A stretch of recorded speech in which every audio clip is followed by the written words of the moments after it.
Hello everybody, welcome to episode 11, mile 500, the aqueduct and Tehachapi. Woohoo! Let's go. Trying to get to the camp before the rain starts coming down. It's been thundering for the last 10 minutes. I think I still have 3 more miles till I catch up to Steve. It is amazing. It's my first day back on trail. Kind of. I parked up ahead and now I'm going backwards on the trail. Hear the thunder. To meet him at a campsite, and then tomorrow I will hike back down to the camper van with him. So I'm at about mile 9 and I have 3 more to go. Okay.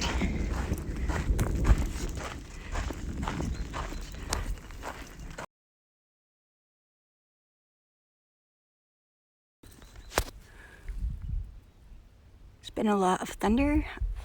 No rain so far. Just a lot of thunder. Kind of fun. So it looks like we're doing a little hiking here. Got some open space. The trail really was amazing here. This was 500 miles, right? The night before we did 500. There was a guy camped next to us that was working to try to woo the affections of a French camper. Oh, there you are, 500. Yeah, and there were lots of people singing. Proclaimers. Yeah, I would walk 500 miles and I would walk 500 more.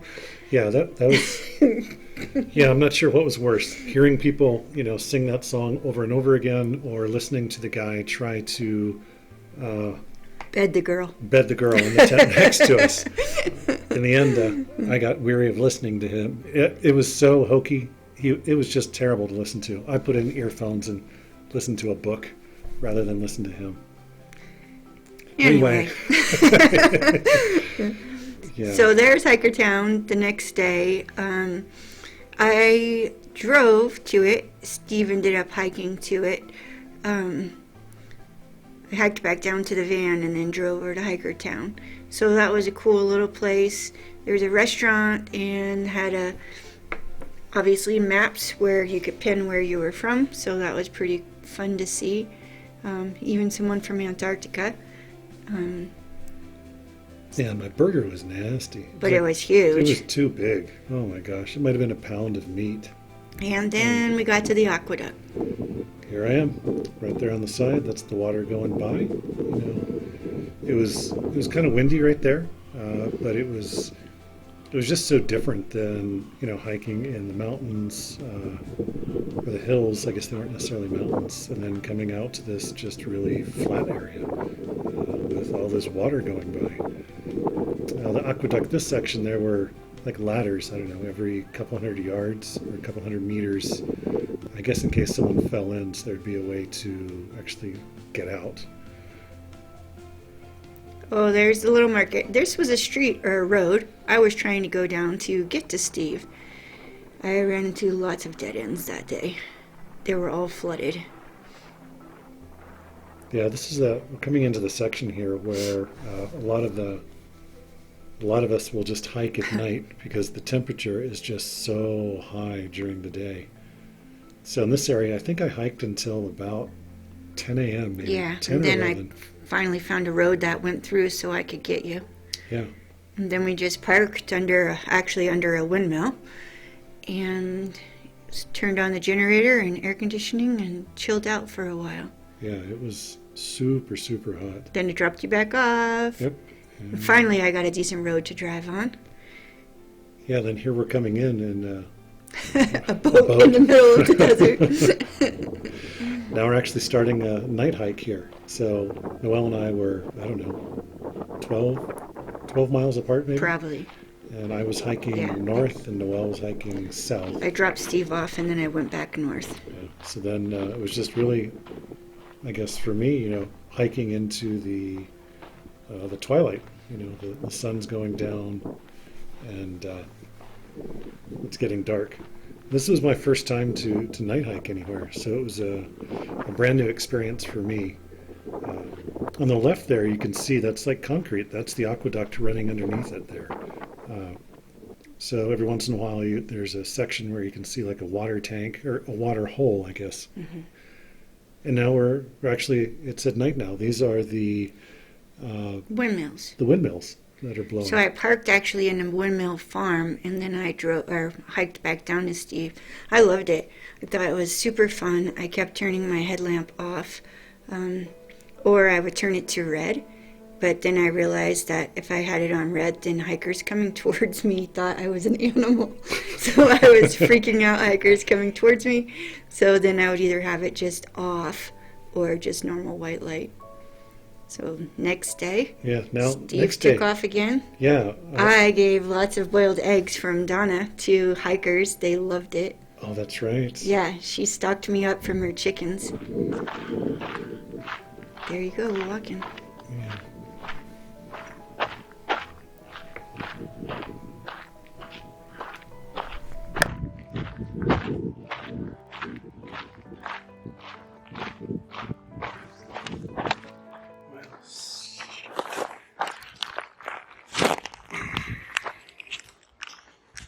This frickin' thing.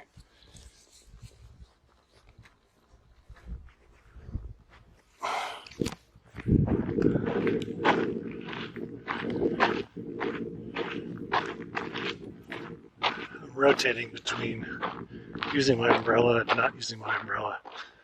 So normally when I'm not using it, I just stick it on the side of my pack and strap it in. But I can't get it out really when I'm walking. So what I'm doing now is when I'm not using it, I'm just sticking it between my backpack and my back. Then it falls out every little bit. Okay, back to our normal sound of walking. So the heat in this section was just crazy, crazy, crazy. I'm thinking it was around 100, 105 degrees Fahrenheit. And there was just nowhere to get out of the sun. It's just direct sun, beating down on you. So, and this is some of the area, I guess, where I used my umbrella the most. I think overall, I'd say the umbrella was debatable if I would take it again, but in these areas, worth its weight in gold. So you can see that's the trail there that I'm going to hike up. There's just nowhere to hide from the sun. So in this case, I think I hiked up about, 4.5 hours. And then there's one huge tree that a lot of hikers were just hiding under midday. Oh, that's where I met Rosie. Hey, Rosie. She's a beautiful woman who I had been following our blog, and then we met up for lunch while Steve was hiking in heat. Yeah, you got the better deal there. I absolutely got the better deal. We passed so many wind farms for just miles and miles and miles. I think in the beginning I was like, oh my gosh, it's a wind farm. I'm so excited. And by the end I was like, just let it end. Yeah, you had no shade, did you? Yeah, it was just getting away from the windmills meant... Register book. Yeah. Maybe the hope of a tree or something. But I think this was the area where we came actually the closest to the Mojave Desert. Oh, that's where I stayed one night in a Flying J. This was a water spot I ran into, like on the top of a mountain, miles from anything else. I saw this at 8 or 8:30 at night. Got a little bit of water, and then continued on the next day. More windmills. I think I was already into Tehachapi, and you were still hiking towards me. Yeah, just the size of some of these windmills is just crazy. You just hear it like whooping through the air. I don't think the video really does it justice. We don't have a windsock for the camera, so we just get a lot of wind noise. Yeah, it was so windy there. Yeah, but definitely seeing these things, turning in the air and being so close to them particularly when there's signs telling you, if you get too close, there's possibility of flying debris.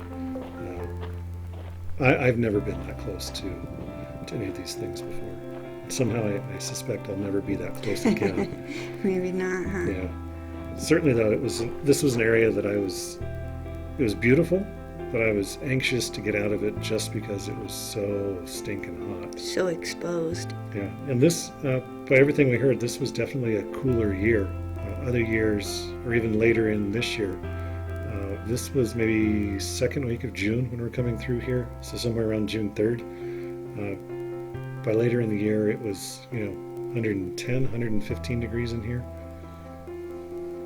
Yeah, I love this. There's different kinds of these windmills. There's like little minis, and then there's the big windmills. I like the minis. They were pretty cute. Yeah. Minis probably like, 5 feet? I don't know, 8 feet? Yeah, I don't know. 10 feet? I don't know. It's Yeah. hard to guess. Yeah. Yeah. Maybe we should rename this video. This is Windmill. this is Windmill. Maybe there's more windmills in this video than I thought. Maybe call me Don Quixote. Maybe we could have skipped some of them. Oh, who edited this? Sorry. All right. Okay. Maybe we're done. And there's another windmill. All right. Picnic table. All right. Oh, this was instructions about how much water to take.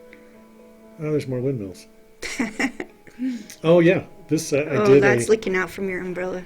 This was like the first time when I truly did like slack packing. Like I left like everything I could with Noelle, and then I think I went out with just an empty backpack. Oh, that's with, right. In the afternoon. Yeah, with water. I met you along one road and took all your stuff, and then I met you like 6 or 8 miles later. Yeah. So this was me like under the umbrella. 'Cause again, it was just so. I tried to talk you out of it because it was so hot, but you really wanted to do the miles. I did. It was And just. then after you caught up to me, I think you wished you would have not done the miles. It was really hot, but it was an easy way to knock out some miles without having to carry like my full backpack. Yeah. This bridge was so nice, I had to take a picture of bridge spans. Look at that. I mean, it's just so solid. I really appreciated it, even if it seemed like real overkill. Pretty flowers even in the desert. Yeah. Yeah. Oh, I don't know who this was the edited downed this. electrical line. Yeah. Yeah, that was in the area where... Oh. hey, John, Donna. Aunt Rosie. Rosie. Oh, there's the More famous eggs. egg. She brought me more. Oh, and that was a bakery in Tehachapi. That was a ginormous cinnamon roll. No, that was an eclair, wasn't it? I don't remember. It was huge. Look at your tan. I know. Ooh la I la. miss my tan. We stayed in a little RV park overnight, and there was an airfield behind us, and it would pull gliders into the air, so that was super fun. Yeah. All right. Well, I think that's it for this time. We'll see you guys next time on our next episode. Take care.